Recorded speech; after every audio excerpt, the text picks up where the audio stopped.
ये भी सवाल आपको बिहार मैट्रिक परीक्षा 2025 में पूछे हुए हैं। 2 अंक का सवाल है। समांतर से भी 63, 65, 67 डॉट डॉट और 3, 10, 17 डॉट डॉट के एनवा पद समान है तो एन का मान ज्ञात करना है। तो एनवा पद क्या होता है? टीएन बराबर ए प्लस एन माइनस 1 इस सूत्र होता है। तो प्रथम श्रेणी के लिए हम टीएन निकाल रहे हैं। तो ए का मान देख रहे हो 63 है। एन का मान तो हमको निकालना ही है। डी का मान क्या है? 65 में से 63 घटेगा तो 2 होगा, चाहे 67 में से 65 घटेगा तो 2 होगा। चूंकि एपी में है तो कोई दिखते नहीं है, घटा के देख लेना है तो 2 आ गया। सभी मानों को इसमें रख दिया था, क्या होगा? 63 plus 2n minus 2, 61 plus 2n हो गया, फर्स्ट हो गया।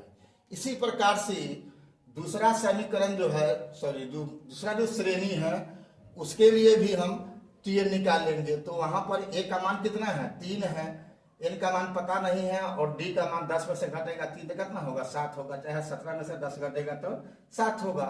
मानों को रख दिया गया, हल कर दिया गया तो क्या आ गया? टीएन यहाँ पर -4 प्लस 7। क्यों? 3 में से 7 घटेगा तो -4 होगा और प्लस 7 हो जाएगा। तो एक और दूसरा समीकरण को प्राप्त हो गया। प्रश्न कह रहा है कि दोनों का एनवा पद क्या है? समान है। तो प्रश्नानुसार क्या हो गया? 61 प्लस 2n, 61 प्लस 2n बराबर -4 प्लस 7n।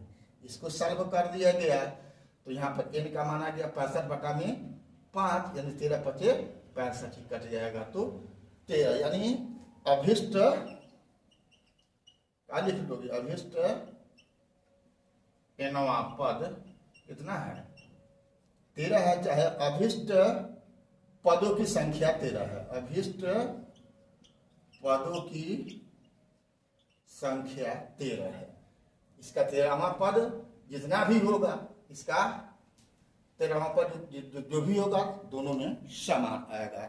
अभी तक फेसबुक इंस्टाग्राम पर आपने फॉलो नहीं किया है BKR कुशवाहा प्रोफाइल को तो फॉलो कर देना है, और यूट्यूब पर आपने सब्सक्राइब नहीं किया है तो वो कर देना है। लेकिन आपको ऐसे ऐसे सवाल बल्कि परीक्षा में पूछे हुए हैं, सो भी बेसिक है, सो भी क्लास 10th में है, सो भी 10th के पहले जो आपको जानना जरूरी है, वो सब के लिए भी आपको सही आपका मार्गदर्शन दुनिया में तो देने वाले अनेकों हैं, लेकिन जितनी आसानी से मैं आपके लिए मैं मुफ्त में मेहनत कर रहा हूँ, शायद हर जगह संभव नहीं है। भले ही है इलेक्ट्रॉनिक बोर्ड नहीं है, तो आपको दिमाग में समझाने के लिए और आपको काम करने के लिए काफ़ी है। शॉर्ट ट्रिक सब जो बिजनेसमैन लोग बने हुए हैं उससे आपको खास फायदा नहीं है। वो नौकरी करने वालों के तो वो भी किसका फायदा होगा? जिसको ये बेसिक ज्ञान है उसको, और जिसको बेसिक ज्ञान ही नहीं है उसको उस टिप्स का कोई फायदा नहीं होने वाला है।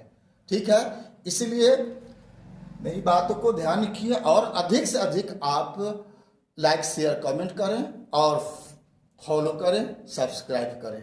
ठीक है, ओके, थैंक यू, बहुत बहुत धन्यवाद।